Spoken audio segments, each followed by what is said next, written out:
Sa ngalan ng Ama at ng Anak at ng Espiritu Santo, Amen. ang pagpapala ng ating Panginoong Hesukristo, ang pag-ibig ng Diyos Ama, at ang pagkikipagkaisa ng Espiritu Santo naway sumainyong lahat. At sumaiyo rin.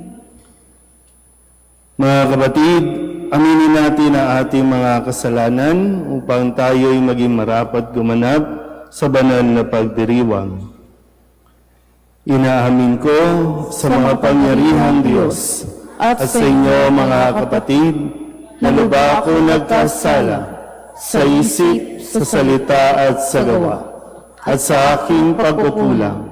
Kaya isinasamo ko sa mahal na Birhen Maria, sa lahat ng mga anghel at mga banal, at sa inyo mga kapatid, na ako'y panalangin sa Panginoong ating Diyos. Kawaan tayo ng makapangyarihang Diyos, patawarin tayo sa ating mga kasalanan, at patnubayan tayo sa buhay na walang hanggan. Amen.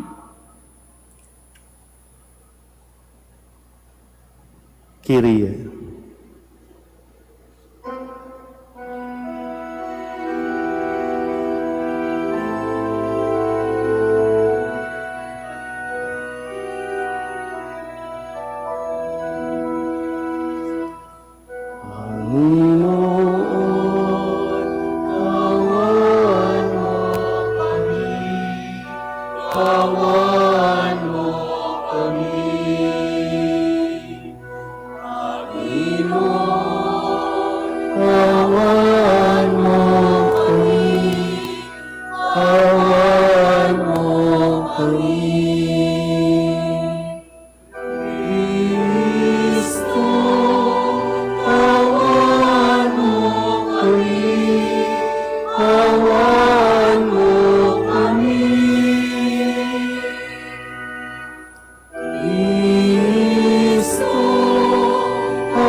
Manalangin tayo.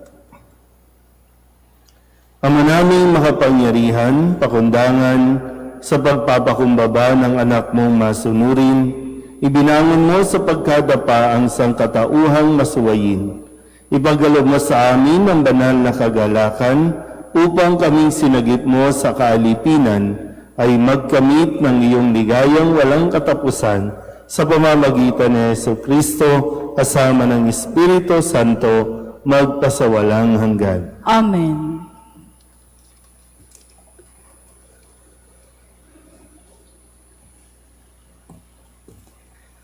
Pagbasa mula sa mga gawa ng mga apostol. Noong mga araw na iyon, nabalitaan ng mga apostol at ng mga kapatid sa buong Judea na tinanggap din ng mga hentil ang salita ng Diyos. Kaya nang umahon si Pedro sa Jerusalem, siya'y pinuna ng mga kapatid na Hudyo. Nakituloy ka sa mga hentil at nakisalo sa kanila, sabi nila, kaya't isinaysay sa kanila ni Pedro ang buong pangyayari, buhat sa pasimula. Nasa lungsod ako ng Jope at nananalangin na magkaroon ako ng pangitain. Mula sa langit ay inihugos sa kinaroroonan ko ang isang tila malaking kumot na nakabitin sa 4 na panulukan.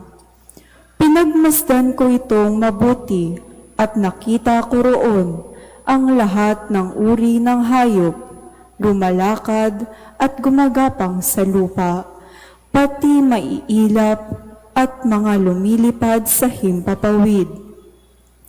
At narinig ko ang isang tinig na nagsabi, "Tumindig ka, Pedro, magpatay ka't kumain."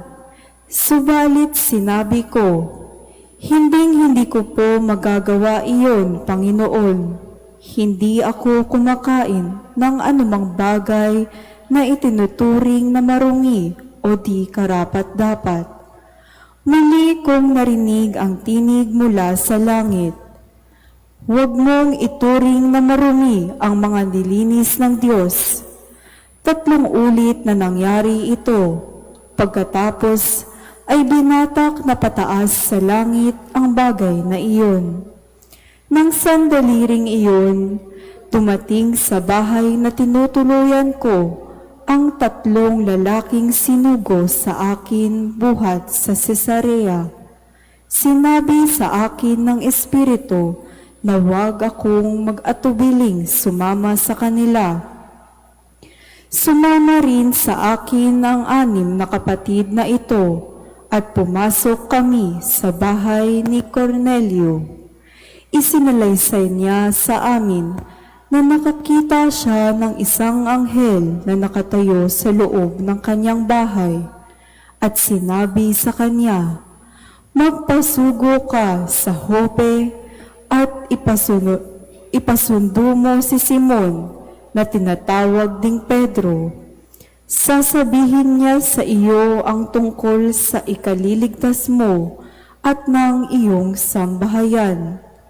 Nagsisimula pa lamang akong magsalita ay bumaba na sa kanila ang Espiritu Santo gaya ng pagkababa nito sa atin noong una. At naalala ko ang sinabi ng Panginoon, "Si Juan ay nagbibinyag sa tubig, ngunit bibinyagan kayo ng Espiritu Santo." Kung binigyan sila ng Diyos ng kaloob na katulad ng ibinigay niya sa atin nang manalig tayo sa Panginoong Hesukristo, sino akong hahadlang sa Diyos? Nang marinig nila ito, tumigil na sila ng pagpuna at sa halip ay nagpuri sa Diyos.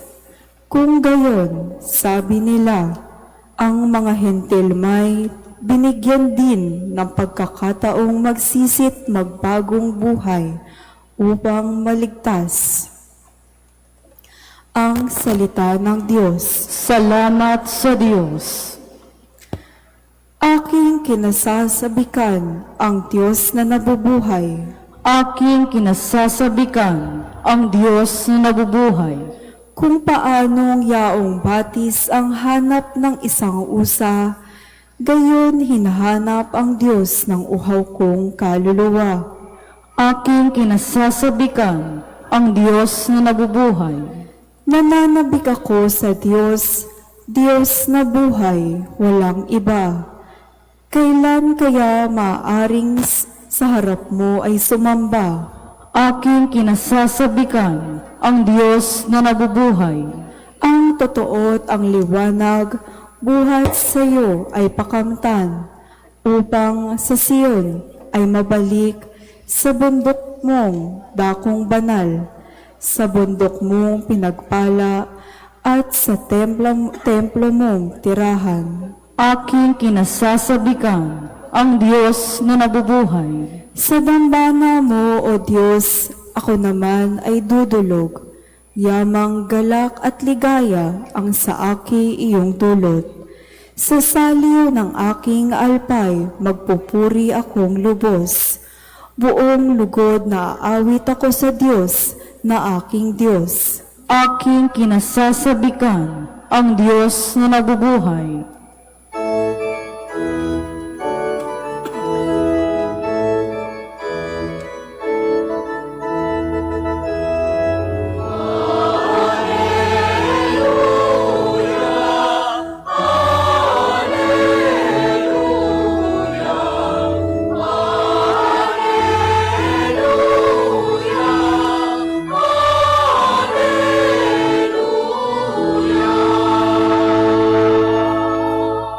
Ako'y pastol na butihin, kilala kong tupang akin, ako'y kilala nila rin.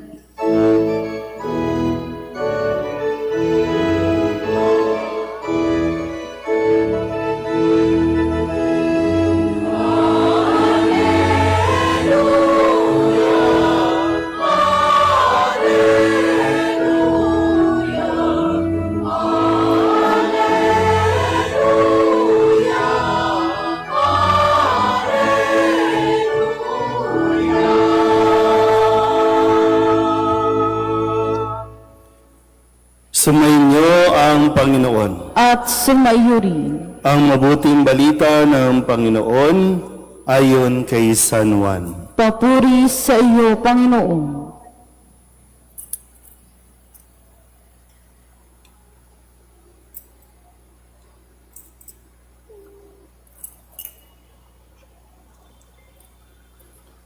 Noong panahong iyon, sinabi ni Jesus, tandaan ninyo ito, ang pumapasok sa kulungan ng mga tupa nang hindi sa pinto nagdaraan, kundi umaakyat sa di dapat pagdaanan ay magnanakaw at tulisan.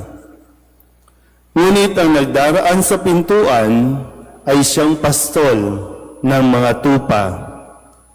Pinapapasok siya ng bantay pinto at pinakikinggan ng mga tupa ang kanyang tinig. Tinatawag niya ang kanyang mga tupa sa kani-kanilang pangalan at inilalabas sa kulungan. Kapag nailabas na, siya'y nangunguna sa kanila at sumusunod naman ang mga tupa sapagkat nakikilala nila ang kanyang tinig. Hindi sila sumusunod sa iba, bagkus pangay patakbong lumalayo sapagkat hindi nila nakikilala ang kanyang tinig. Sinabi ni Jesus ang talinghagang ito, ngunit hindi nila maunawaan ang ibig niyang sabihin. Kaya't muling sinabi ni Jesus, tandaan ninyo, ako ang pintuang dinaraanan ng mga tupa. Ang mga nauna sa akin ay mga magnanakaw at mga tulisan. Ngunit hindi sila pinakinggan ng mga tupa. Ako ang pintuan. Ang sino man pumapasok sa pamamagitan ko'y maliligtas. Papasok siya at lalabas at makatatagpo ng pastulan. Kaya lamang pupunta rito ang magnanakaw ay upang magnakaw, pumatay at magwasak. Naparito ako upang ang mga tupay magkaroon ng buhay, isang buhay na ganap at kasaya-saya. Ang mabuting balita ng Panginoon. Pinupuri ka naming Panginoong Hesukristo. Isang magandang gabi po sa inyong lahat. Ngayon po ay Lunes ng ika-4 na linggo ng Pasko ng muling pagkabuhay. Bagamat ang Ebanghelyong akin pong binasa ay narinig na nating kahapon, linggo, at kung babasahin niyo po ang Ebanghelyo sa araw na ito ay katulad din ng mensahe kahapon, pero ang nagkaiba lang po kung babasahin ninyo mamaya, yung Ebanghelyo natin ay sinasabi din na mayroon din na ibang mga tupa na nangangailangan din na kanyang kalinga. Mayroon din iba pang mga pastol o mayroon din iba pa na hindi kabilang sa kanilang kawan na dapat din niya pong pagpahayagan ng mabuting balita na sinasabi nga dito na yung kaisipan kasi o mentality ng mga Israelita dahil sila nga yung the chosen one, no, ang bayang pinili ng Diyos, pero sa panahon ni Kristo ay pinapaliwanag na bagamat sila ang pinili, pero hindi iniaalis ang kaligtasan doon sa iba pang lahi. Naintindihan po ba? So mayroon pang ibang tao, hindi lang ang bayang Israel. Marami pang lahi, marami pang bayan na dapat ay kailangan din niyang puntahan. Nakuha po ba? So, ito yung kung pagninilayan natin sa Panginoon, at tandaan niyo po, ang kaligtasan ay hindi exclusive. Kahit pasabihin nila na kami lang ang maliligtas, kami lang ang piniling bayan ng Diyos, ang kaligtasan ay iniaalok para sa lahat. Binuksan ito ni Jesus para sa lahat. Kasi para bang, kung titingnan nyo, kung Israelita lang, saan mangyayari sa mga Pilipino? So hindi tayo maliligtas? Ano mangyayari sa mga taga-US? Hindi na maliligtas? Ano mangyayari sa ibang bansa, sa Europe, sa France, o kung saan man, sa Asia? Ang mga Chinese ba, hindi maliligtas? So kung pag binilayan natin ng mabuti, hindi nagiging exclusive ang Diyos. Kaya mali na isipin natin na tayo lang ang maliligtas. Maling-mali. Kung sa pag-aaral natin, pagninilay natin sa ipinahayag o ipinapahayag ni Kristo, walang sino man ang pupwedeng magsabing kami lang ang maliligtas. So hindi pwedeng maging exclusive. Ngayon, tingnan po natin. Ito ang huling araw o gabi. Di ba? Lahat tayo nakatingin sa kanya, di ba? Ito ang huling araw o gabi ng pananatili ng imahe ng mahal na Birhen ng kapayapaan at mabuting paglalayag.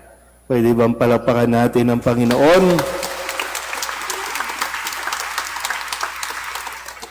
Dahil ang mahal na Birhen ay ginagamit din at ang mahal na Birhen ay sumasang-ayon sa ipinapagawa sa kanya ng Diyos ang maghatid ng mensahe ng kapayapaan, lalo tigit para sa lahat ng mga naglalakbay. Sabihin niyo nga po, kapayapaan. So dun po tingnan natin yung kapayapaan, tapos exclusivity. Tingnan natin kung ano. At least kasi aalis na ang imahe ng mahal na Birhen, pero ano ang maiiwan sa atin? Siyempre yung aral na dapat nating isabuhay pag alis niya. Ngayon, pag sinabi, anong pagkakaintindi ninyo pag sinabing kapayapaan? Uy, mga pipe, no? Walang gera, walang away. Ganun ba talaga yung... Pag sinabing kapayapaan, dapat pare-pareho tayo. Pag hindi tayo nagkapare-pareho, mag-aaway tayo. Pantay-pantay. Ganun ba yung para magkaroon ng kapayapaan? O ibabalik ulit sa mensahe ng Ebanghelyo na ipinapahayag na sinasabi ni Kristo, mayroon pang iba. Mayroon din iba. Kaya nga, di ba, sa unang pagbasa, nung una, sinisita nila si Pedro. Kasi si Pedro nakikihalubilo sa mga hintil. Hudyo sila. Kasi yung mentality nga ng mga Hudyo, dapat kami lang, dapat tayo lang. Tayo ang special at magandang lahi, tayo lang. Bakit ikaw, Pedro? Nakikisalamuha ka sa mga hintil. Ang mga hintil, makasalanan. So kinukuyog nila si Pedro. Inaaway nila si Pedro. Ngayon, pinaliwanag ni Pedro, hindi. Nagpakita nagkaroon ng isang pangitain na siya ay inutusan din na pumunta sa mga hintil. Kaya nga napabilang na si Pablo, di ba, si Saulo, na dating pumapatay ng mga Kristiyano, pero tinawag din ng Panginoon, nagpakita din si Kristo sa kanya. Ang kapayapaan, kung gusto natin ng kapayapaan, yung hindi tayo dapat nagiging exclusive. So bakit nagkakaroon ng gera? Kasi, ang gusto ng ibang bansa, dapat tayo lang. Dapat tayo lang may control. Ayaw din pumayag nito, kaya may gera. Yung kala natin, ay may kapayapaan kasi tahimik sila, tahimik doon, pero lahat ng pangangailangan, control nila, control nito. Pero dahil merong ayaw pumayag, kaya nagkakaroon ng gera. Sa Pilipinas, bakit walang kapayapaan? Kasi dapat pag partido natin, dapat tayo lang lahat nakaupo dyan. Kaya nga merong majority, merong minority.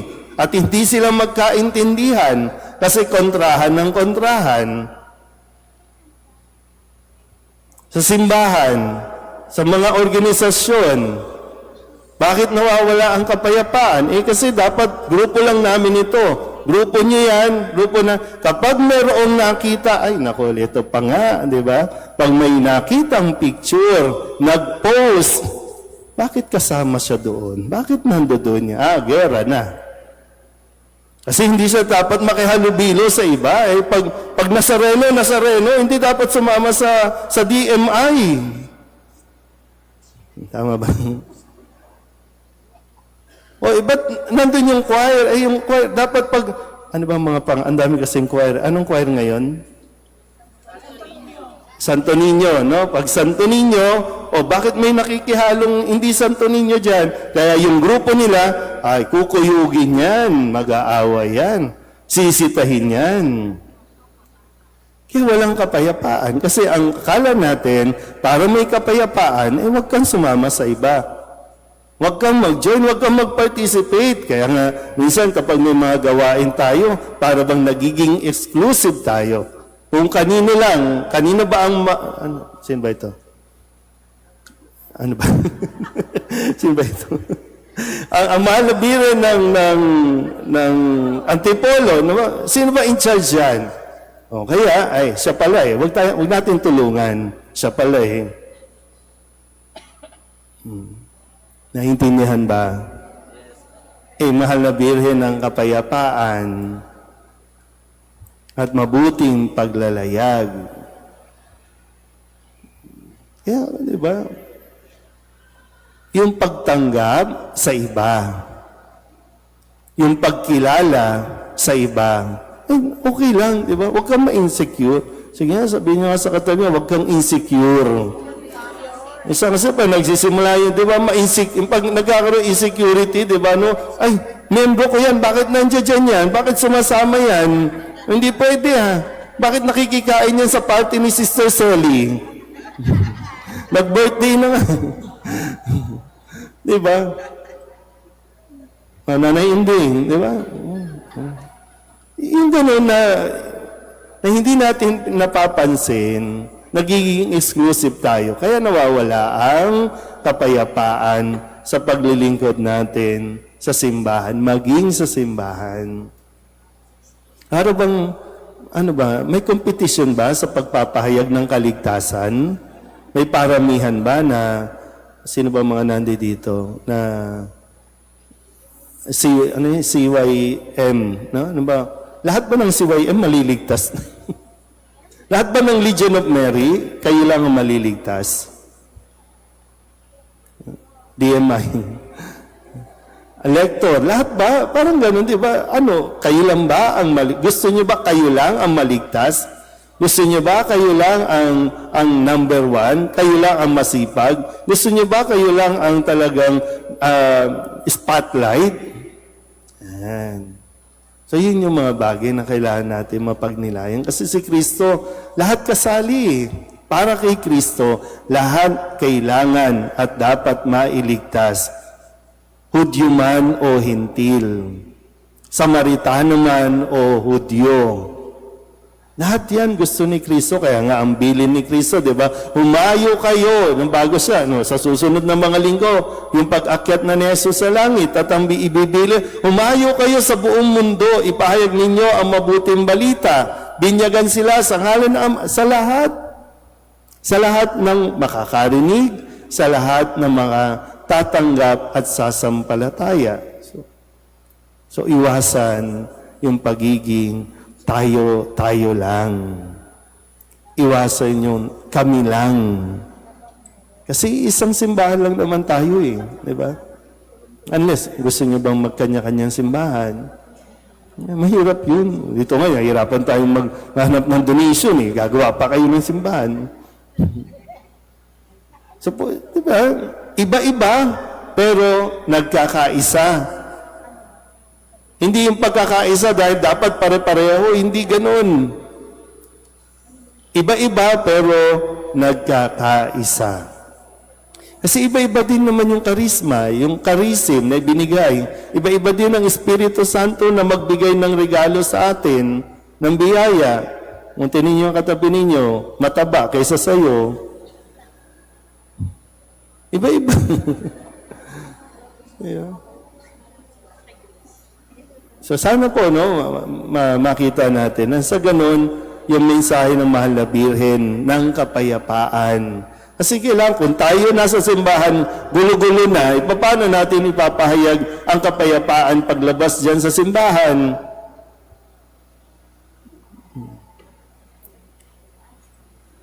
Ano?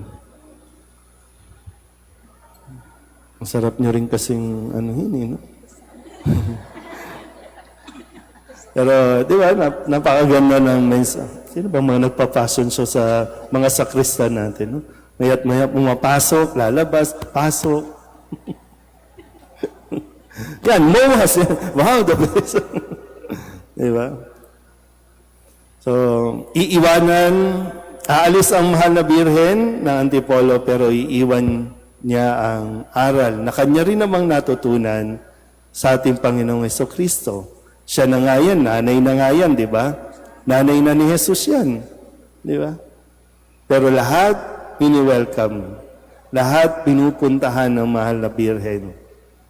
Kaya patuloy ang kanyang, di ba, yung pagpapakita niya at paghahatid ng mensahe para din sa lahat. Kristyano man o hindi. Marami nang kwento, di ba? Hindi pa Kristyano pero nagpakita siya. Hindi pa Kristyano pero ipinahayag na ang mabuting balita. So ganun din nawa tayo, lalo na tayo, no?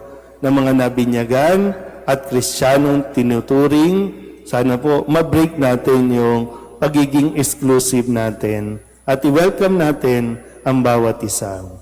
Pero wag naman yung miyembro ka na ng DMI, miyembro ka pa ng ASEAN, miyembro pa ka ng ganito. Wag naman ganun, no? Ibigay mo naman sa iba. Lahat na lang sinalihan. Kaya tuloy, lahat nagugulo dahil sa iyo, no? Pero muli ang Mahal na Birhen ay laging umaalalay sa atin, gumagabay sa atin, patungo sa isang mapayapa at mabuting paglalakbay patungo sa kanyang anak. Amen?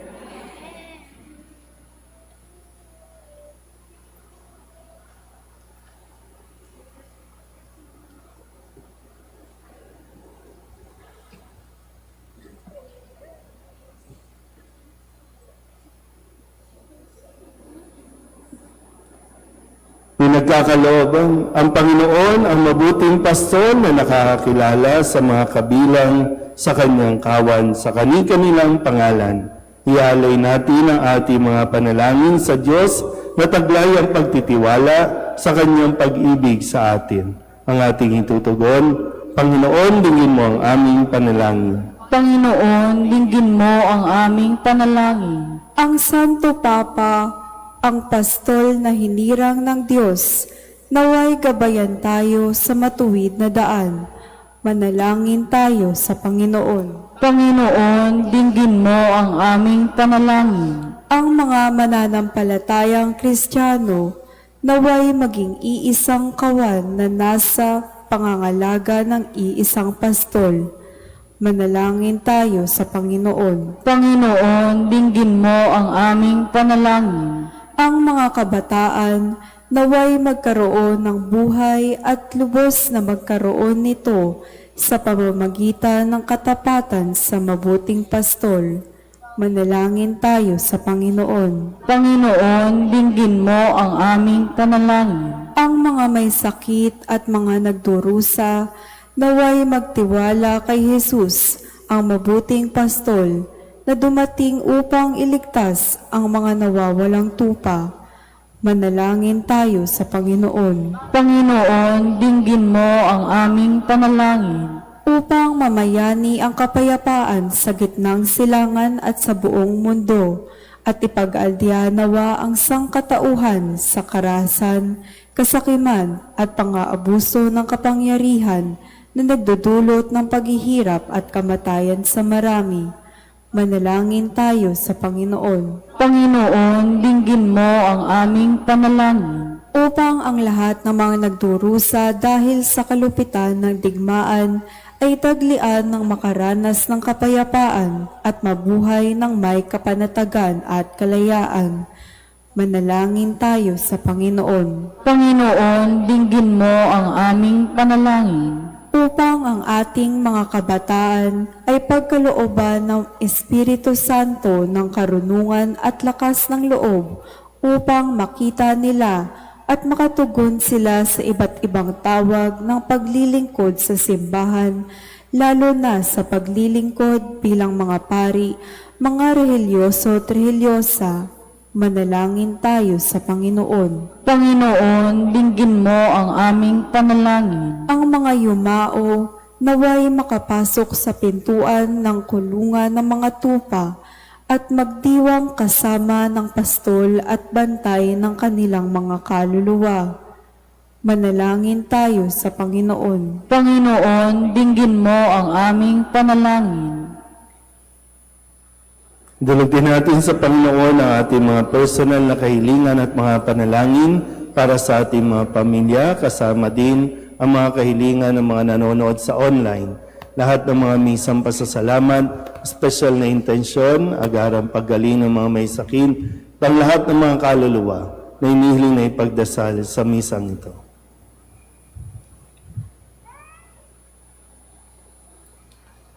Ang lahat ng ito inihiling namin sa ngalan ni Kristo, aming Panginoon. Amen.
Manalangin kayo mga kapatid upang paghahain natin ay kalugdan ng Diyos sa mga makapangyarihan.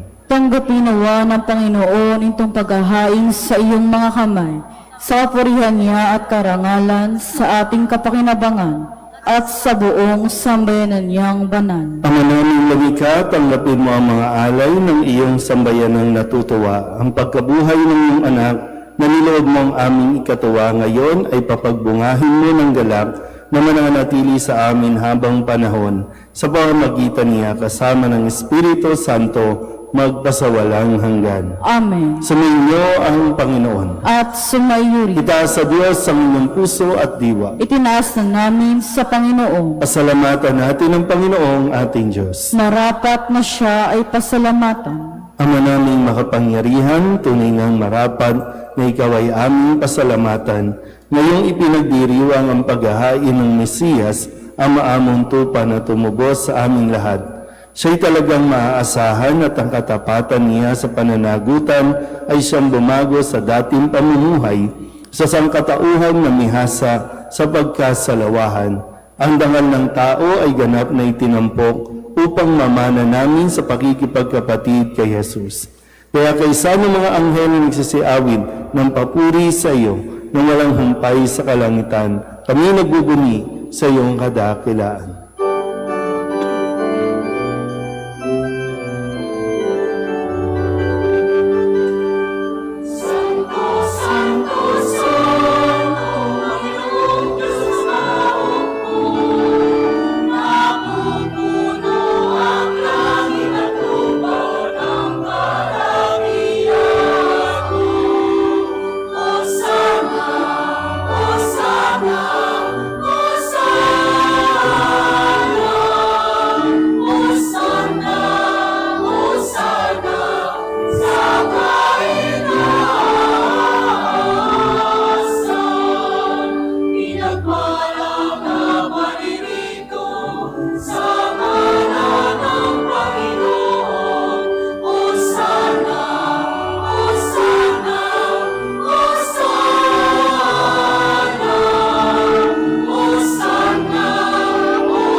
Ikaw ang bukal ng tanang kabanalan, kaya't sa pamamagitan ng iyong Espiritu, gawin mong banal ang kaloob nito upang para sa aming maging katawan at dugo ng aming Panginoong Heso Kristo. Bago niya pinagtiis ang kusang loob na maging handog, inawakan niya ang tinapay, inasalamatan kaniya, pinaghati-hati niya iyon, iniabot sa kanyang mga alagad at sinabi, "Tanggapin ninyong lahat ito at kanin, ito ang aking katawan na ihahandog para sa inyo."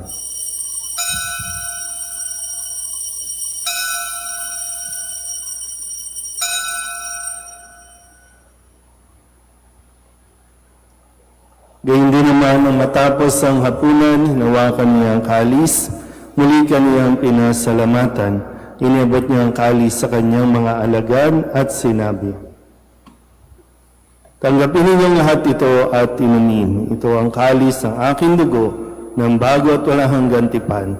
Ang aking dugo na ibubuhos para sa inyo at para sa lahat sa ikapagpapatawad ng mga kasalanan. Gawin niyo ito sa pag-alaala sa akin."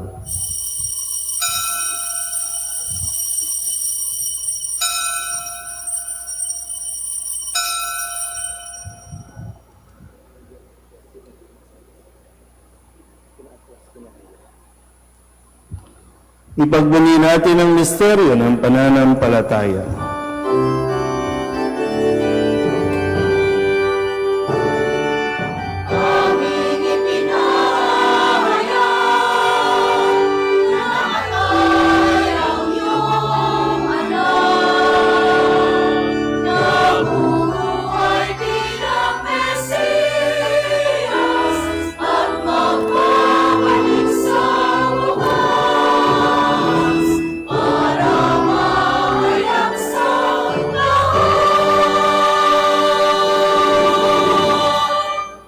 Ginagawa namin ngayon ang pag-alaala sa pagkamatay at muling pagkabuhay ng iyong anak, kaya tiniaalay namin sa iyo ang tinapay na nagbibigay buhay at ang kalis na nagkakaloob ng kaligtasan.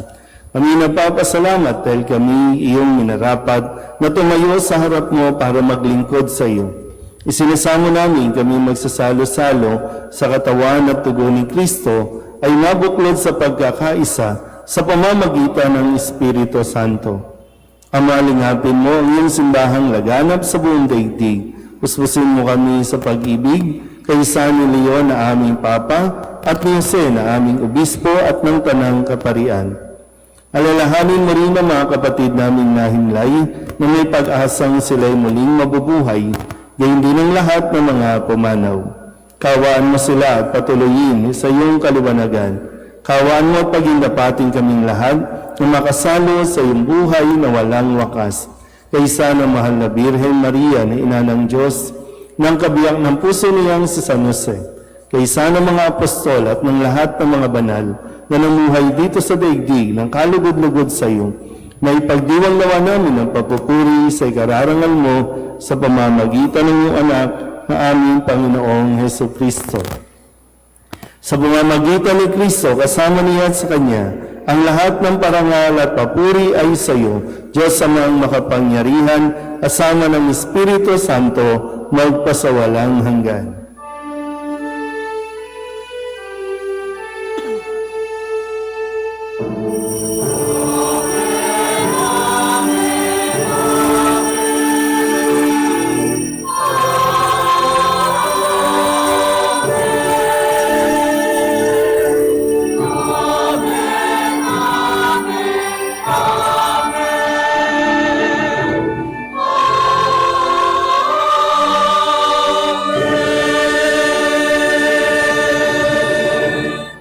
Sa tagbili ng mga nakagagaling na utos at turo ni Jesus sa Panginoon natin na Diyos, ipahayag natin ang lakas loob.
Kami iadya sa lahat ng masama, pagkalooban ng kapayapaan araw-araw, iligtas sa kasalanan at ilayo sa lahat ng kapahamakan, samantalang aming pinananabikan ang dakilang araw ng pagpapahayag ng tagapagligtas namin sa Yesu Kristo.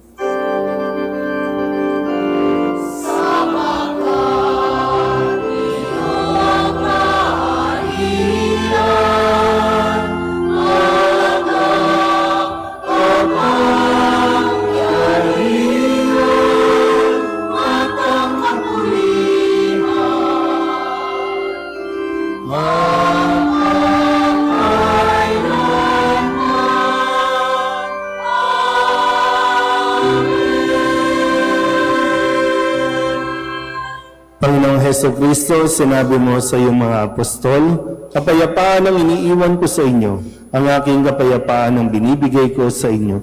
Tunghayan mo ang aming pananampalataya at huwag ang aming mga pagkakasala. Pagkalooban mo kami ng kapayapaan at pagkakaisa ayon sa iyong kalooban, kasama ng Espiritu Santo, magpasawalang hanggan. Amen. Ang kapayapaan ng Panginoon ay laging sumainyo. At sumaiyo rin. Magbigayan po tayo ng kapayapaan sa isa't isa.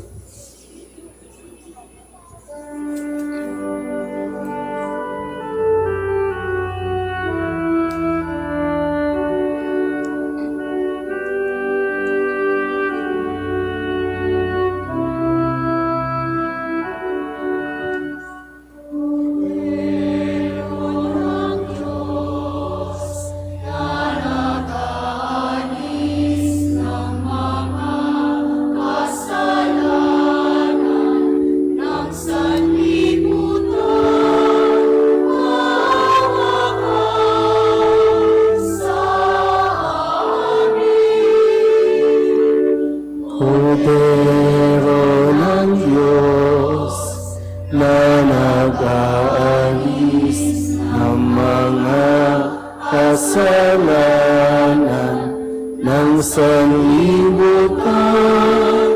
Maawa ka sa amin.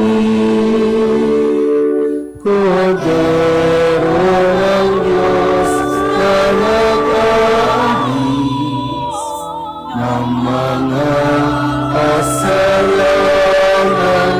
ng sanlibutan, ipagkaloob mo sa amin ang kapayapaan.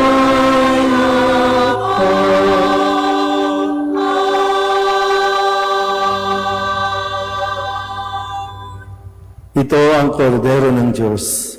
Ito ang nag-aalis ng mga kasalanan ng sanlibutan. Mapalad ang mga inaaniyahan sa kanyang piging. Panginoon, hindi ako karapat-dapat na magpatuloy sa iyo, ngunit sa isang salita mo lamang ay gagaling na ako.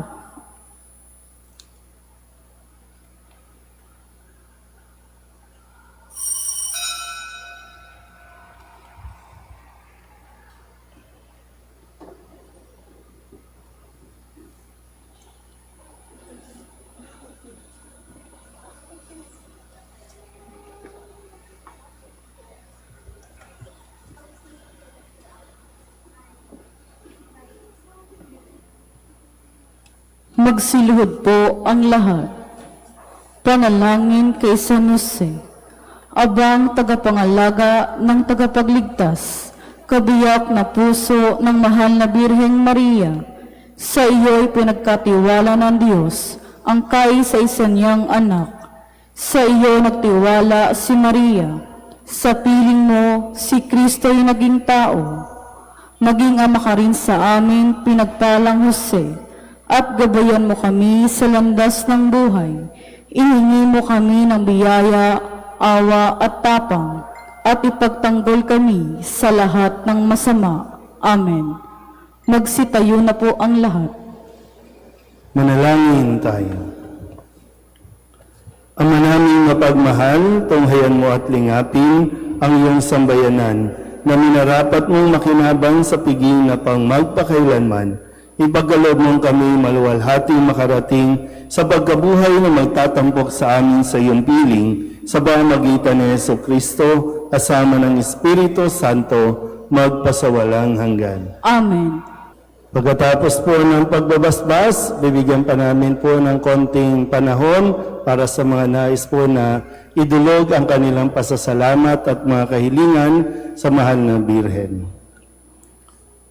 Sumainyo ang Panginoon. At sumayuri. At pagpalain kayo ng makapangyarihang Diyos, Ama at Anak, at Espiritu Santo. Amen. Tapos ang banal na misa, humayo tayo sa kapayapaan ni Kristo. Salamat sa Diyos. Viva la Virgen! Viva! Viva la Virgen! Viva! Viva la Virgen! Viva!